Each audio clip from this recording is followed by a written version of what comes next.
All right, we're going to take on a Bleacher Report article. I haven't done one in a minute, so I really wanted to jump in, see what they've had to say for the off season, and pretty much just give my take on things.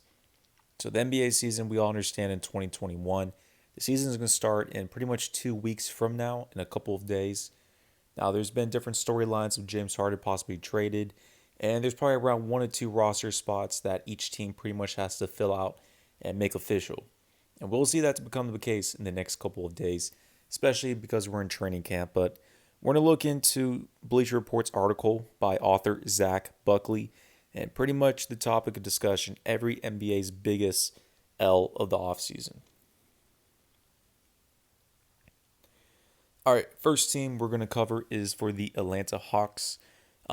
Before I jump into his case of things, the Atlanta Hawks, they've actually had a great offseason overall in general.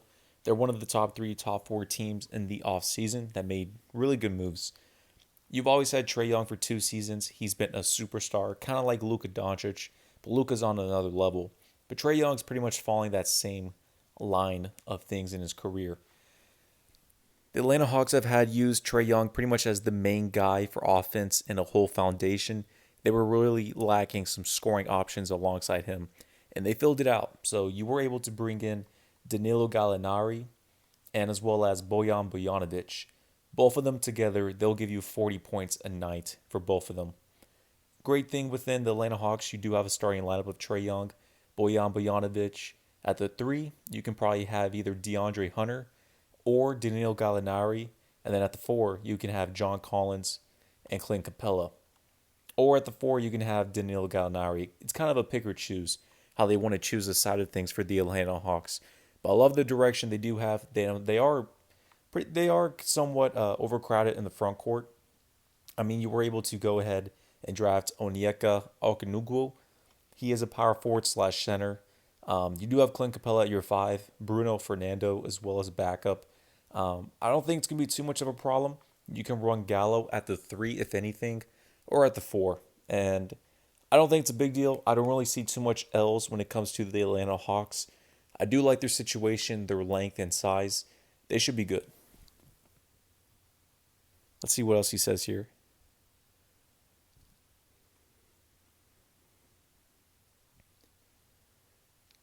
Yeah, nothing too much. He pretty much just states for the front court, they'll be fine as it is. And I expect the Atlanta Hawks to make the Eastern Conference playoff appearance. Probably around a 6th or an 8th seed. Most likely around 7th or 8th. But they're probably going to have to battle with the Washington Wizards and the Orlando Magic to get that spot. We do have the Boston Celtics. Now the Celtics, they did take some L's in the offseason. Now Danny Ainge has always had draft picks, and ever since within that, he never made a big time trade with those assets. He never went to make a trade for Kawhi Leonard, never did for Jimmy Butler, Paul George, or Anthony Davis. And right now, we see James Harden is in the trade market. The Houston Rockets are trying to ship him for a bunch of young cats and as well as to get some draft picks. The Boston Celtics, I'm surprised Danny Ainge hasn't picked up the phone and really pushed out there. You could possibly make a trade for Kemba Walker, Jaylen Brown, maybe Marcus Smart, and then you can throw around 3 to 5 first round picks. I don't know why the Celtics aren't doing it. It is what it is. But one of the L's whenever it came to the Celtics was, of course, whenever you're trading away in a sign and trade for Gordon Hayward, you could have sent him over to Indiana and you could have got Miles Turner in an acquisition. Maybe a couple other guys as well. That was not the case. He was actually shipped over to the Charlotte Hornets where he made a trade. And they did a sign and trade and they only got 2 second round picks. If you're the Boston Celtics, you did have an L of an offseason. This was the second time in 3 years of Jason Tatum's career on the Celtics. He made the conference finals appearance. You got to help him out, build a bench. I don't like the bench for the Boston Celtics, and you really didn't address that too much. I did like how you brought in Jeff Teague and Tristan Thompson. Those were somewhat nice role players to fit on your team, but besides that, what are you doing? I really wanted them to get Steven Adams in a trade for the Oklahoma City Thunder. That wasn't the case, so it looks like they're going to run Daniel Tice at the 5. Let's see what else he says here. It's not too much of a center problem. I think it's more of a bench problem. They're only around 7 to 8 deep, if anything, for the Celtics. And you have a bunch of no names that are pretty much going to be out of the league in the next 3 seasons, anyways. Danny Ainge, he's really got to do something because this could have been a good opportunity for the Celtics to squeak out a finals appearance, but now they've actually descended on my list. Okay, the Brooklyn Nets. Brooklyn, I expected them to possibly make a trade for some of their young cats and to bring in a third option like a LaMarcus Aldridge, maybe like a Paul Millsap, a Serge Ibaka, if anything, in that sign and trade, or let alone and just signing him for a deal. Serge Ibaka actually went to the Clippers.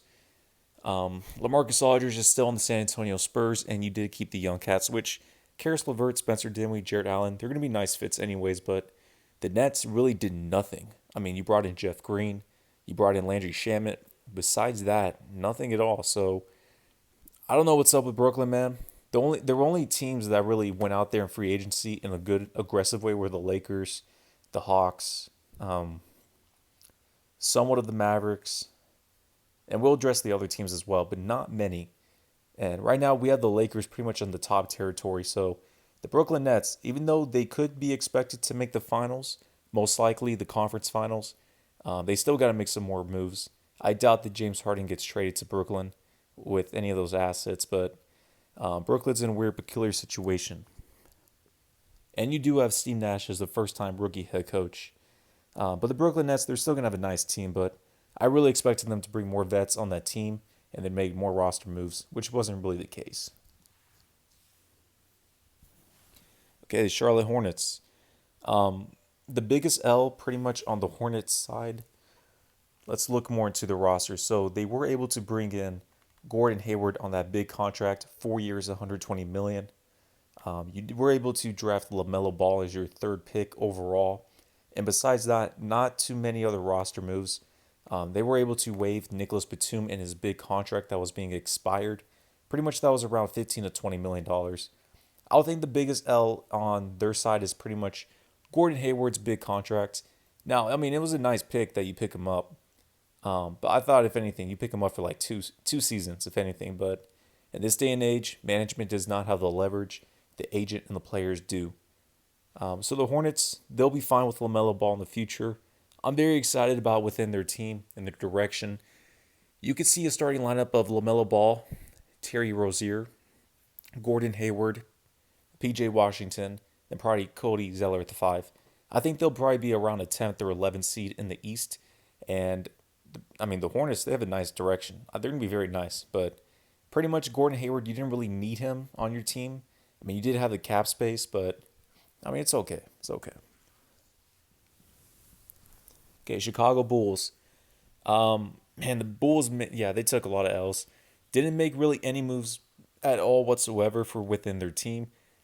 You still have Zach LaVine and Larry Markkinen, which we really thought they would be a much better dynamic duo. They've been around 2 seasons. This is going to be their third. Nothing's really been happening. They've been losing ball games.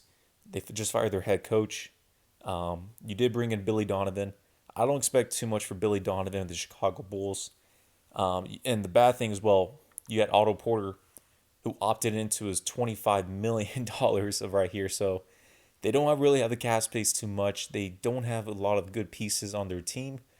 I don't know what's going on with Chicago. I actually think they need to blow it up, if anything. But the L he says here is not giving Chris Dunn a qualifying offer. And Chris Dunn actually went over to the Atlanta Hawks.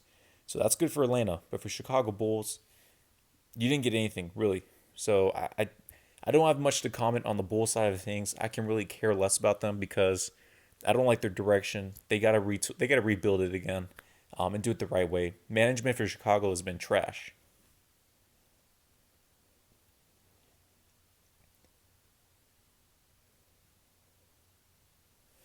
The Cleveland Cavaliers. Hey man, they took some L's as well. I mean, you were able to. They're in a weird position, man. You're Cleveland, and that's pretty much always been LeBron James and the crew. Since LeBron's been gone, the Cavaliers, it's not a destination anyone really wants to go to at all. And you have to build through the draft and some young guys. They really got to trade away Kevin Love on their team. He should have been traded since 2016 after they won the championship. If not that, then 2018 when LeBron left to LA.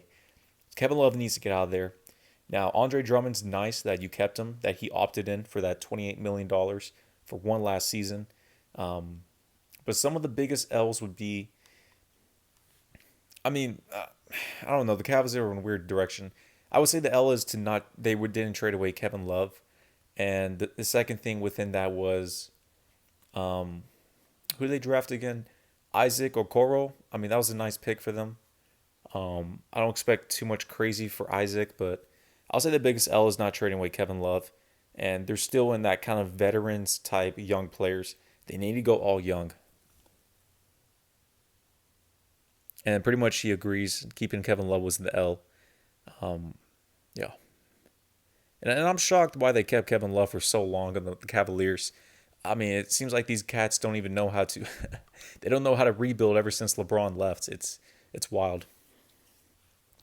All right, the Dallas Mavericks. Um, for Dallas right now, not finding a third star. Now they are putting all their eggs in the basket for Giannis Antetokounmpo in 2021 in the free agency. So they didn't have to find that third star as of right now. When you're looking at the Mavericks, they're pretty much 6'4" and above. The only players that are less than that is Jalen Brunson and JJ Barea, basically. And I think Trey Burke. But besides that, man, they're pretty much around 6 foot and above within their team. I really like the Dallas Mavericks.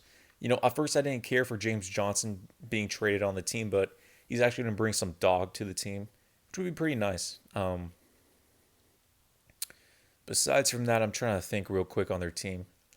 I do like Tyrell Terry. I think he's going to have an amazing rookie season based on the standards we're going to see for him. Josh Green will be nice as well. And I'm not too crazy about Josh Richardson being traded for Seth Curry, but I think they're going to use Josh Richardson more as a traditional two, play defense. He is 6'5", so it is what it is. The Mavericks will be a top 5 seed in the Western Conference. Luka will be top 2, top 3, if any, win the MVP in the regular season. But I don't really find too many L's for the Mavericks.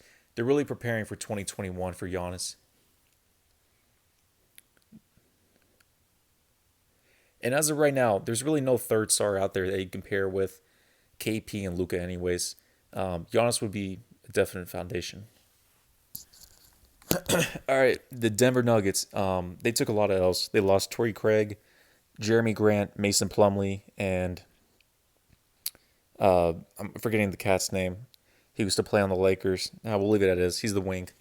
They lost those 3 players. 2 of them went to the Pistons. 1 of them went to, I forgot the other franchise, another team. But basically, they really didn't upgrade as much. Now, they made the conference finals. You were able to bring in RJ Hampton in the draft. But besides from that, I'm not liking too much with the Nuggets. You brought in Paul Millsap for one last season for $10 million. He came back for, but I don't expect the Nuggets to be back in the conference finals. I think they'll probably get bounced in the second round next season. They got to make some more moves. You lost those key players. Jeremy Grant was huge. You got to fill them back up.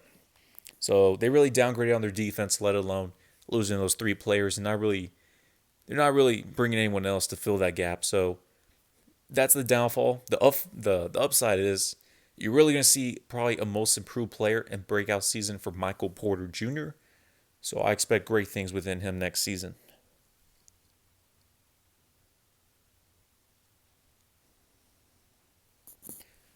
All right, Detroit Pistons. Pistons are in a weird situation. They need to blow it up. You do have Dwayne Casey, Derrick Rose, and Blake Griffin. Those are middle of the pack coaches and middle of the pack players. So the Pistons seem like they want to stay somewhat relevant, but the thing is, they got to blow it up.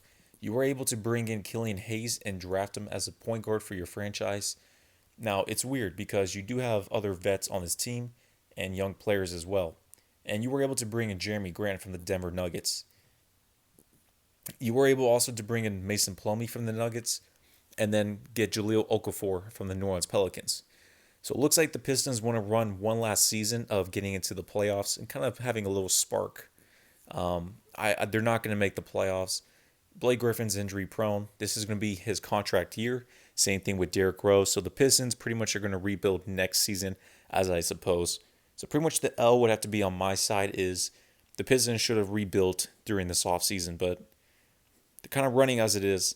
If they're going to keep the same team and kind of keep Blake Griffin, Derrick Rose, and Dwayne Casey, then they should have really gone for DeMar DeRozan in a sign and trade, or let alone just a trade, because he's got 1 year left on this deal, and I think DeMar DeRozan would have been pretty good than Derrick Rose and Blake Griffin for one season, kind of play around in the East. So he's saying seeing 60 million of potential in Jeremy Grant. Yeah, I mean Jeremy Grant, you got to pay him around 12 to 13 mil a season. That's probably the best. That's the market rate for him. That's the right route I would pay him. Anything over that within 15 to 20, no.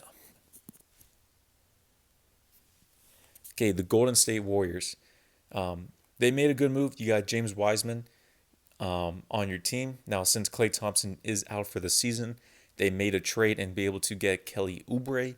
Besides that, the Warriors are pretty much going to be a 6 through 8 seed. Pretty much going to be bounced in the first round. And that's going to be a huge loss for them. They're not a contender. They're not going to win the championship. Let's say here, holding down the number 2 pick in a down draft. James Wiseman, he's going to be nice in the NBA. I don't expect anything too crazy for him, but within the Warriors, they really needed a 5. They could have gone another direction. Some people probably could have said, you could have got LaMelo Ball. You could have gotten, Danjia Vida. You could have gotten Oppie Toppin. Some of these other players that they could have used as wings. But the Warriors really lacked on a 5. They thought Klay was going to be back, but it is what it is. The Warriors pretty much just took an L on Klay's injury. That's really the only thing. The Houston Rockets.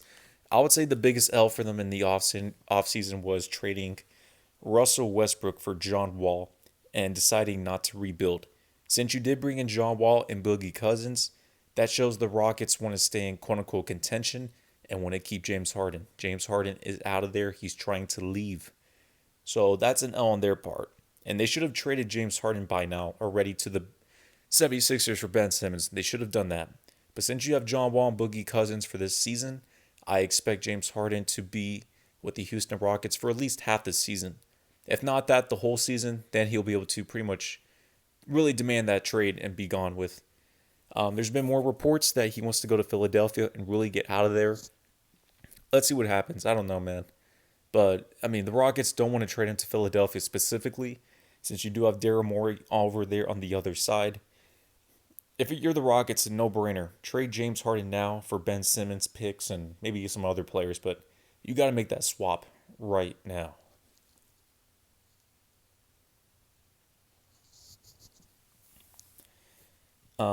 The Indiana Pacers. So the Pacers, I would say, is pretty much not making really any moves at all.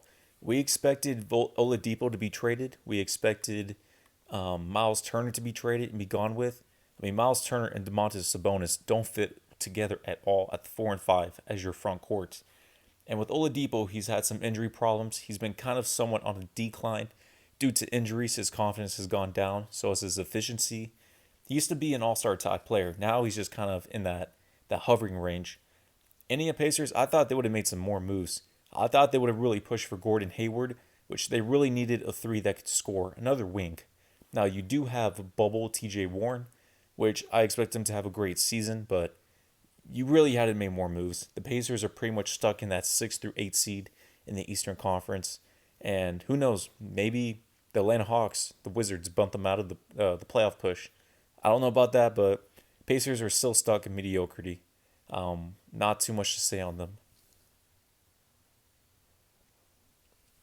And he agrees. The Twin Towers, they kept them. Miles Turner, Sabonis, they had one of the worst, if not the worst, net ratings as a quote-unquote dynamic duo in the front court paired in the whole NBA. And you could have had a sign and trade with the Boston Celtics. You could have traded away Miles Turner and you could have retained and brought in Gordon Hayward. I'm shocked that didn't go through.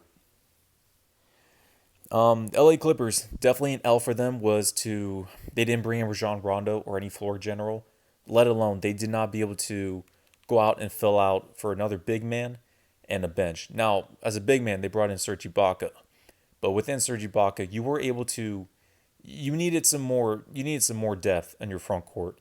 So basically right now, if you're the Clippers, the first thing I mentioned was a point guard. They did re-sign Reggie Jackson. You still pretty much. I don't know if they're gonna run Reggie Jackson at the one now or just keep Patrick Beverley at the one. It's a mess. But within your bigs, you have Serge Ibaka now starting at the five. Zubac will be great coming off the bench to give you some minutes. But basically, what I meant by another big man was at your four. You brought in back Marcus Morris Sr., then who's your backup? Just Patrick Patterson. You did lose JaMychal Green, so maybe the Clippers can go and sign Taj Gibson. I'm not sure about that, but they really needed another big man, and they need a floor general. And you didn't even get Rajon Rondo, so Clippers, I don't expect them to win the championship. I don't expect them to come out of the West. They've been on the downfall. And I was pretty shocked why Rondo didn't sign with them. I think the Hawks could have given him like another mill or two, but I don't know. The LA Lakers. So I disagree with the Kyle Kuzma trade. Since you did bring in Dennis Schroeder, Montrezl Harrell, and some other veterans, Kyle Kuzma is not going to be your sixth man on the team anymore. He's now going to be your ninth or 10th man coming off the bench. So he's going to be your ninth or 10th option overall. That's going to leave him in a better position to where if he does fail in a couple of games, that's not a big deal whatsoever. But you still have him around $3 million a year, so there's no need to trade Kyle Kuzma because who are you going to trade him for $3 million? What, like a veteran who was on the downside? No.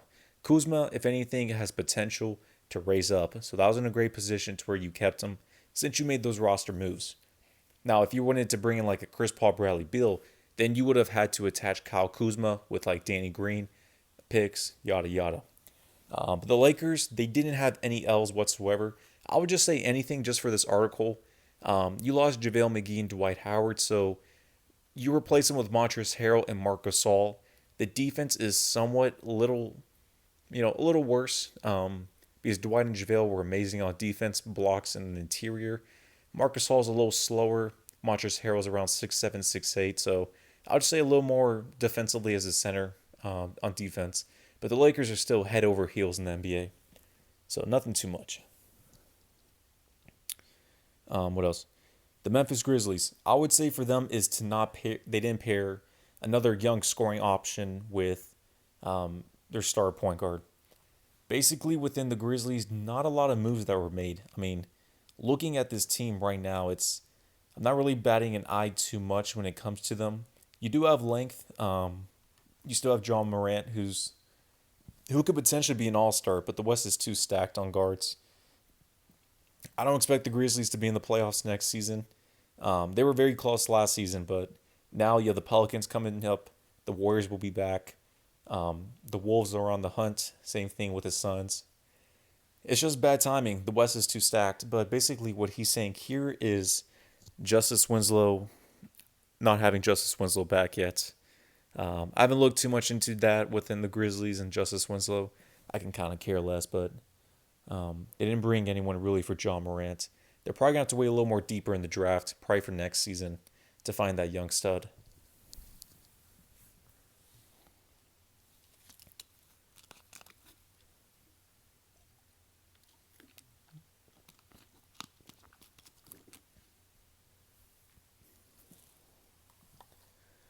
All right, so for the Miami Heat, I'm not going to give too many L's for the Miami Heat because they are taking a lot of one-year deals for most of these players because they are looking pretty much head over heels for Giannis Antetokounmpo in the 2021 free agency class.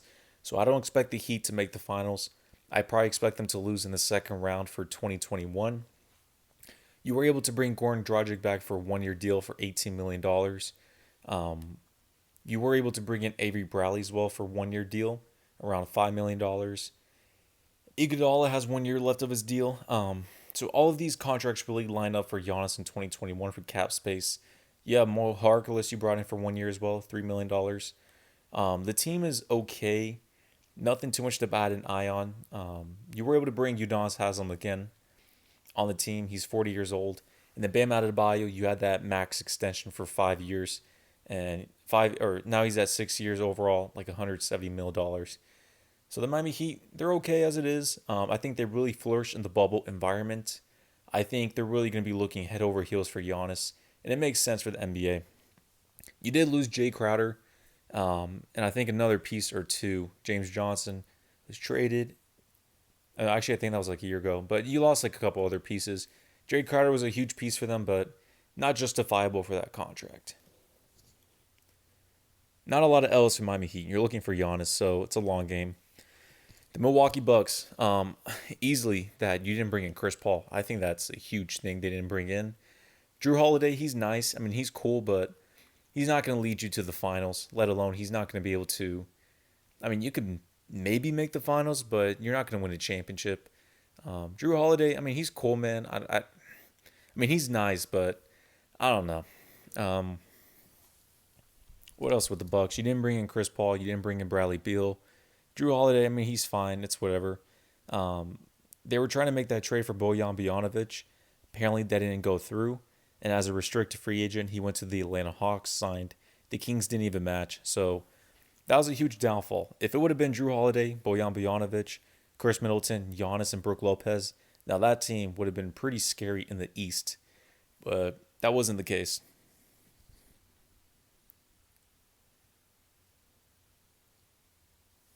The Minnesota Timberwolves. So they they overpaid Malik Beasley, and we saw the news like a week or two later. He was with Scottie Pippen's, he was with his wife, and they were like in a mall holding hands, and that whole story just broke loose as well. The Minnesota Timberwolves, I mean, that is an L from Malik Beasley, but overall with them, I mean, I don't really like the direction they're going. I mean, you had it. They had the first pick in the draft. I mean, pretty much you had to make the pick for Anthony Edwards, but I don't like it with Cat D'Lo within the timeline of things. You got to trade Karl Anthony Towns out of there. He's been there for around 5 seasons. He's long overdue on the Wolves. He only made one playoff appearance, and he was the second option. Jimmy Butler was there. They were only the eighth seed. Credit, they were the fifth seed earlier in the season. People got hurt, but if you're the Wolves, I mean, I would let go of Cat and D'Lo and just build with Anthony Edwards and draft picks and kind of start from there. But I get what the Minnesota Timberwolves are trying to do. They're still not going to make the playoffs unless there's just injuries that are just too much, like the Warriors and some of these other teams that go down. But I don't know. I'm not putting my eggs in the basket with the Wolves. I think there's going to be more chaos for Karl Anthony Towns for him to be. I think he'll probably demand a trade at the end of this season if they don't make the playoffs and really try to push his way out of there. Um, what else? They brought back Ricky Rubio on the team from the past. You got Rondé Hollis Jefferson. The team is not really nice at all. I mean, you only got like three or four main players on that team, but I don't know. We'll see how it goes. The New Orleans Pelicans overvaluing Steven Adams. That's the case. I love Steven Adams as a center for any team and franchise. He is traditional, and he's strong, man. I mean, he's a tank down there. I get what people are saying because Zion Williamson needs the paint. It doesn't want to be clogged because you do have Steven Adams down there. But overall, the Pelicans needed a true big. Jackson Hayes was not. He was too young. He didn't have enough muscle. Derek Favors was kind of a clog for them. I'm glad that he left the Pelicans. But basically, right now, I'm liking it. I'm still liking it for the Pelicans. They're gonna make the playoffs. You still have money that you could have thrown out. So keeping Steven Adams was a good move for the New Orleans Pelicans in my eyes. You're still gonna have a great season within them. You were able to make that trade for Drew Holiday to get out. I do like Eric Bledsoe on the team, Steven Adams, and I think they brought in one other player. They brought in another big, Willie Hernan Gomez. He used to be on the Hornets. He's a nice big, and the Pelicans had to let go of Jahlil Okafor. He didn't really fit on the team. He didn't get enough playing time. The Pelicans, they will be in the playoffs. You do have Stan Van Gundy as the new head coach. Lonzo Ball will get better as in time. They're going to be a fun team to watch. The New York Knicks. I can't really throw too many L's anymore because they've always been on that L direction. But with the New York Knicks, I mean, they're just in that rebuilding stage. They're not going to get any big names. We've all we've all noticed that within the years, even though they try to throw out these names. They're not going to get star players, so you got to do what you got to do. The big win for them was they got in the eighth pick, Obi Toppin, which was crazy. He fell that low. They're saying here reaching for Emmanuel quickly. I mean, yes and no. The next, I mean, there's not a lot to talk about them. They're not going to make the playoffs for the next 3 to 4 seasons, anyways. They don't have a true potential star player in the making. I'm not going to put my eggs in the basket on RJ Barrett too much because it's just the toxicity, let alone the spotlight in New York. I don't know what's going to happen with them. I can really care less, but yeah. The Oklahoma City Thunder. Thunder took a lot of W's with Sam Presti bringing in around. They're going to have 17 to 18 first round picks in the next 6 seasons. So they're really playing my GM and my league out there in NBA 2K. Sam Presti is letting go of cap space. He's trading away these players for first round picks and swapping and flipping them over. And that's going to leave him in a great direction in the future. He's going to be better than Danny Ainge. Danny Ainge does not know how to make a move or trade with all these picks that he has. Sam Presti will be able to do it in the future. So they're in a great situation this year, not squeezing more assets out of the Sixers. And that was with the Al Horford trade. I mean, you got a first round pick. It is what it is. I think the only L would be you have Al Horford's big contract for 3 more seasons in the books. Now, the Thunder, I expect them, they can be able to trade away that contract in the next season or two. They're not in a rush to let go of that contract anyways. So nothing really to bat an eye on too much. Orlando Magic, and that title cannot say it even better. They are embracing the middle, like the Indiana Pacers. They're not making any moves out there. They're keeping it as they are. I actually don't expect them to make the playoffs at all for next season now, since you have the Wizards coming up and the Hawks. The Magic, man. They got to trade away Vucevic. You got to build off with Jonathan Isaac. He's a nice piece. I was surprised Evan Fournier actually opted back into his 1 year deal. So he's going to stay on there. I think it's time for them to depart ways with Aaron Gordon. Nothing's really flourishing with him with his potential. They got to get him out of there. Terrence Ross, they got to get him out of there. I think you got to build with Markelle Fultz and Jonathan Isaac and Mohamed Bamba. Kind of keep it that little core three and just kind of rebuild. But the Orlando Magic, they're embracing the 7th, 8th seed kind of in the middle. I don't expect them to make the playoffs next season.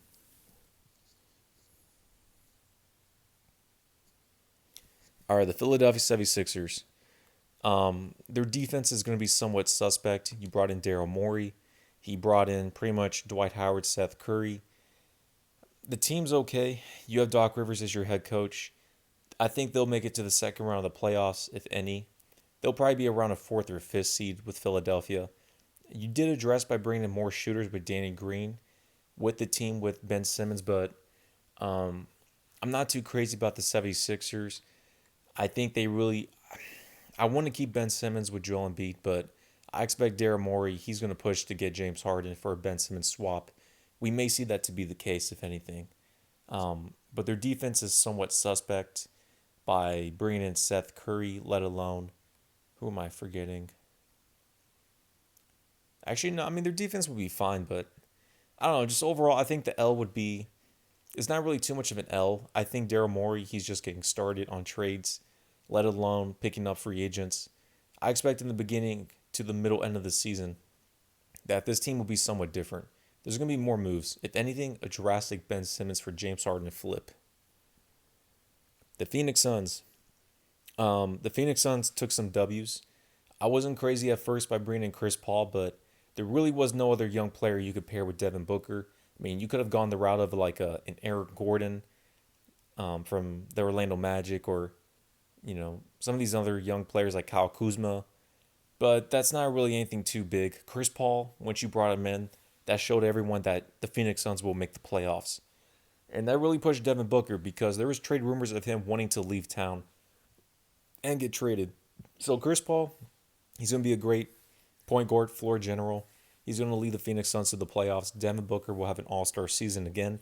And I expect DeAndre Ayton to play like the DeAndre Jordan role with the Clippers and Tyson Chandler with the Hornets, where Chris Paul made those cats all-stars and pushed them to their potential. So I'm really liking the flow of the Suns. Not too much on L's. You got Jay Crowder from the Heat. I like that a lot. You have Langston Galloway also on your bench. Etwan Moore is going to be an underrated pick. And alongside that, I don't expect too many L's, so I'm kind of going to have to skip within there. The Portland Trailblazers. Oh, man, they made some great moves. Don't sleep on the Blazers. They're definitely going to be in the second round in the playoffs. They could potentially face the Lakers in the conference finals. I mean, this team is pretty deep. They're 10 deep as it is. The only L I would say, I'm trying to think. I mean, you addressed your big mans with Nurkic, Enes Kanter, and Harry Giles III. So Nurkic was hurt last season. That really put him down. But they got bigs now to back him up. Um, you brought in Derrick Jones Jr. He's another great wing with Ronnie Hood and Carmelo Anthony and Robert Covington. I mean, this team is stacked. You still have Gary Trent Jr. as a sixth man that could still be on your team. I would say is they just need to bring in another backup point guard, and they should be really good to go. The Sacramento Kings. So you lose Bojan Bojanovic for nothing, which they didn't even match the offer, which I get it. They're a mess out there. They want to let go of Buddy Hield as well and just do whatever, God knows what. I have no idea. Um, but for the Sacramento Kings, man, they're just kind of in that rebuilding middle stage in purgatory. They're not making any big moves. You were able to re-sign an extension to De'Aaron Fox for another 5 years max. So he's going to get paid. He's going to be your guy. Honestly, if you're the Kings, man, you just want to relocate to Seattle, start the Supersonics over again, kind of get something over there because the Kings are not going to make the playoffs in the next 3 to 4 seasons, kind of like the Knicks. I don't really know what's going on with them. You're not really going to pair someone with De'Aaron Fox. I don't expect any young player to really make a big difference. So, it is what it is. The San Antonio Spurs. That's easy. The biggest L is they didn't rebuild. They should have let go of DeMar DeRozan. They should have let go of Popovich. They should have let go of LaMarcus Aldridge. I was surprised Greg Popovich did not retire as of right now. The Spurs will not make the playoffs. They're in that useless position. I mean, it's useless. LaMarcus Aldridge, DeMar DeRozan, a bunch of young cats makes zero sense. They're not going to make the playoffs. They're just there to get a paycheck, basically. So I'm pretty shocked and I'm pretty ashamed of the Spurs of how they've poorly handled the situation. Um, you got to trade with LaMarcus Aldridge and DeMar DeRozan at the trade deadline. They should have done this offseason for draft picks and young cats, but I have no idea what they're doing. Toronto Raptors. So you did lose Serge Ibaka and Marc Gasol. Your championship aspirations are out the window. I expect the Toronto Raptors to now be around a 6 seed in the East and get bounced in the first round. And you're really going to have to build off Fran VanVleet, Pascal Siakam, and OG Anunoby. You still have your franchise player of Kyle Lowry, but I don't expect too much for the Raptors of bringing anyone else anyways. They'll still be a nice team, but I think they'll probably lose in the first round. I think they're pretty much their era is going to be done with, if anything. Kind of wrapping up here, so you do have the Utah Jazz. You added nobody with Donovan Mitchell. You didn't trade away Mike Conley's big, massive contract. It looks like they're going to keep Mike Conley with Donovan Mitchell. You brought in Derek Favors, which is okay, but you have no other really scoring options out there with Donovan Mitchell. So you're going to have to rely on him, Joe Ingles, Bogdanovic, and then Mike Conley from time to time. And then Jordan Clarkson off the bench. The Utah Jazz, they're probably going to lose in the first round again. They made terrible moves, if any, none, this offseason. Lastly, the Washington Wizards. He's saying chasing mediocrity. I get it. I expected the Wizards to blow it up, trade away Bradley Beal, get draft picks, and restart the whole process. They really want to keep Bradley Beal. He's in his prime at 27. So, I mean, if you're going to trade away John Wall, or do you run it back with John Wall and Bradley Beal, that's long overdue. So, I get what they're coming from, I guess. I mean, I would have completely rebuilt and traded away Bradley Beal and started from scratch. But since they're kind of chasing a quote-unquote retool with Bradley Beal, I guess, yeah, you have to trade him for Russell Westbrook, whatever. But, I mean, the Wizards, they'll be bounced in the first round. Nothing too crazy. But overall, kind of the biggest L's and losers were the Jazz, the Celtics. Who else out there? Let me think. Definitely the Jazz, definitely the Celtics.